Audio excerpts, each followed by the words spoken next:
इसलिए हमें अपने शरीर के अंदर अधिक से अधिक प्राणवायु को प्रविष्ट करना चाहिए। प्राणवायु का अधिक प्रवेश शीघ्र शीघ्र श्वास लेकर ही किया जा सकता है। जिस प्रकार नदी का मार्ग भीड़ा होने से उसकी धार व गति का वेग बढ़ जाता है, उसी प्रकार हमें भी व्यायाम के समय शीघ्र श्वास लेना पड़ता है और हमारा श्वास फूल जाता है। यदि हम चाहते हैं कि हमारा श्वास न फूले, तो हमें गहरे श्वास लेने का स्वभाव डालना चाहिए। गहरा श्वास सारे फेफड़ों में जाता है। प्रायः लोगों को श्वास लेना नहीं आता। उनका थोड़ा सा श्वास थोड़े से फेफड़ों में जाकर उलटा चला आता है। गहरे श्वास लेने का स्वभाव अभ्यास से ही होता है। अनेक रोगों, पैतृक दोषों और लेटने बैठने की विधि न जानने के कारण लोग छोटे छोटे श्वास लेते हैं, इसलिए फेफड़ों के अनेक रोगों में ग्रस्त रहते हैं।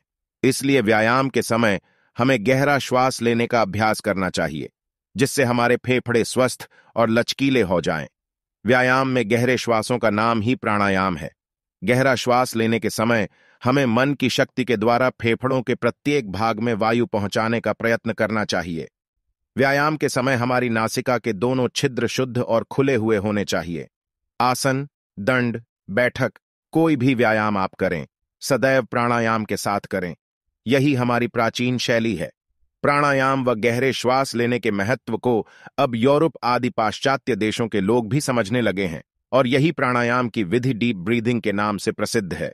इंग्लिस्तान के डॉक्टर यूस्टिस माइल्स अपनी एक पुस्तक में श्वास लेने की विधि के विषय में लिखते हैं। पूर्ण श्वास लेने की विधि प्राचीन आर्य ग्रंथों में लिखी है। श्वास सावधानी से लो, अर्थात यदि तुम प्राकृतिक रूप से भली भांति श्वास लेना नहीं जानते तो अभ्यास करो। श्वास गहरा लेना चाहिए कि संपूर्ण फुफ्फुस भर जावें, और फिर संपूर्ण श्वास बाहर भी निकालना चाहिए। उत्तम रूप से श्वास लेने का अभ्यास बहुत गुणकारी है और एक ऐसी कला है जिसे मनुष्य को प्रतिक्षण पूर्ण करते रहना है। बुढ़ापे में जाकर इसे छोड़ा नहीं जा सकता। वह इसे मरते दम तक पूरा करता है और लाभ उठा सकता है। सहस्रों मनुष्य ऐसे हैं जो श्वास लेने की ठीक विधि को नहीं जानते। उत्तम प्रकार से 1-2 वर्ष श्वास लेने का अनुभव कर लो, फिर तुम्हें स्वयं झांत हो जाएगा कि फुफ्फुस की वायु की मात्रा दुगुनी हो गई है। वे आगे लिखते हैं, उत्तम विधि से श्वास लेना शारीरिक स्वास्थ्य और स्वास्थ्य रक्षा के नियमों के लिए है। इससे स्वास्थ्य बढ़ता है। उत्तम रूप से श्वास लेने से रूप रंग ठीक हो जाता है और मनुष्य का जीवन सुख भोगने के योग्य हो जाता है और हार्दिक व मानसिक विचार उत्तम हो जाते हैं। उत्तम रूप से श्वास लेने से धन और शक्ति व्यर्थ नष्ट नहीं हो पाती। इससे मनुष्य अपने शरीर और मन को वश में कर सकता है। वैसे तो कोई भी व्यायाम करें, फुफ्फुस का व्यायाम भी साथ ही हो जाता है, क्योंकि सभी व्यायामों में श्वास शीघ्र शीघ्र आता जाता है। इससे फुफ्फुस खूब बढ़ते और सिकुड़ते हैं।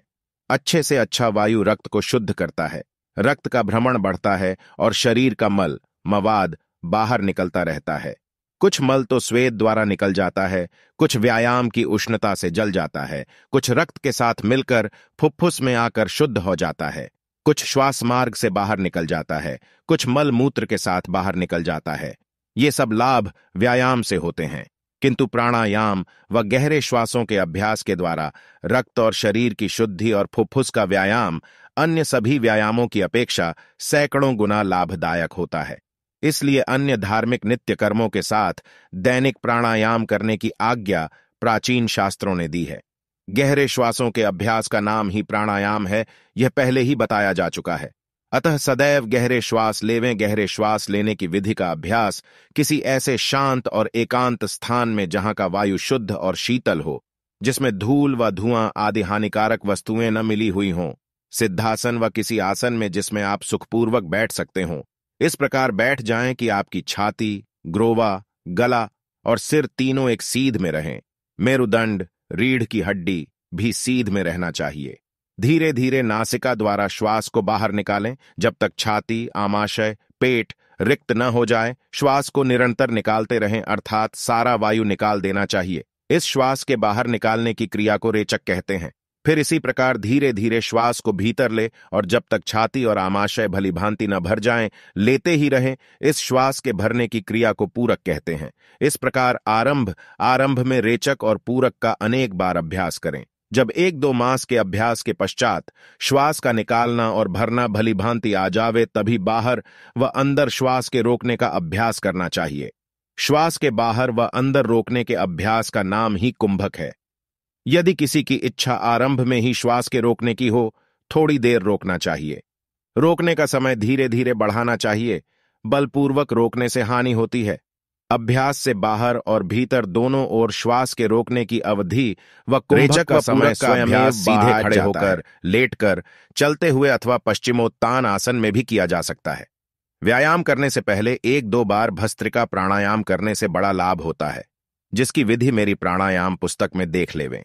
इस प्रकार भस्त्रिका तथा गहरे श्वासों का किया गया यह अभ्यास फेफड़ों को स्वस्थ और लचकीला बना देता है। लचकीले फेफड़ों में श्वास व प्राण की मात्रा अधिक आती है। जब हम एक बार अधिक प्राण अंदर भर लेंगे तो शीघ्र ही दूसरा श्वास लेने की आवश्यकता न होगी। इसी को गहरा व उत्तम श्वास कहते हैं। इस प्रकार व्यायाम संबंधी प्राणायाम का अभ्यास पड़ जाता है। वह व्यायाम व अन्य प्रकार के परिश्रम से भी थकता नहीं और उसका शरीर शुद्ध, स्वस्थ, सुंदर, सुदृढ़, निर्मल और दीर्घायु वाला हो जाता है, क्योंकि व्यायाम के प्रत्येक श्वास का सीधा संबंध हमारे स्वास्थ्य, बल और आयु के साथ है। इसलिए व्यायाम करते समय ब्रह्मचारी क्या सभी को फेफड़ों और गहरे श्वास लेने का पूरा ध्यान रखना चाहिए।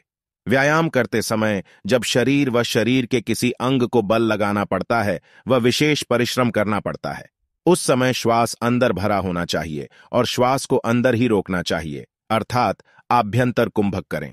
व्यायाम में किस समय रेचक, पूरक व कुंभक करना चाहिए, यह आप भली भांति दंड, बैठक आदि की विधि से समझ जाएंगे।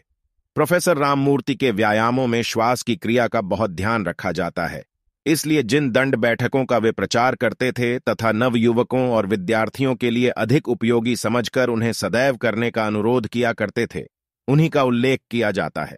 व्यायाम तो सभी पहलवान करते हैं, किंतु वे व्यायाम के साथ श्वास के नियमों का ध्यान नहीं रखते, इसलिए उनकी शक्ति को हानि पहुंचना स्वाभाविक बात है।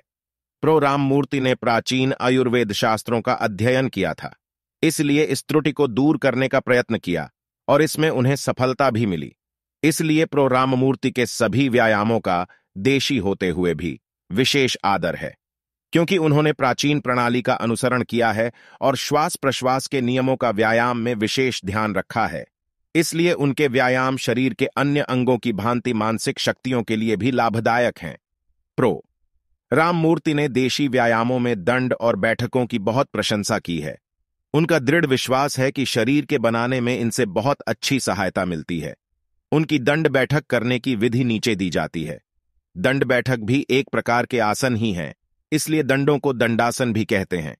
दंडों के अनेक प्रकार हैं। साधारण दंड, एक हाथ, बगल का दंड, एक पैर का दंड, अंगुली का दंड, अंगूठा दंड, एक पैर उठाकर दंड, भार उठाकर दंड, कुर्सी दंड और प्रो राममूर्ति का दंड इत्यादि दंडों के बहुत प्रकार हैं। सही विधि इस प्रकार है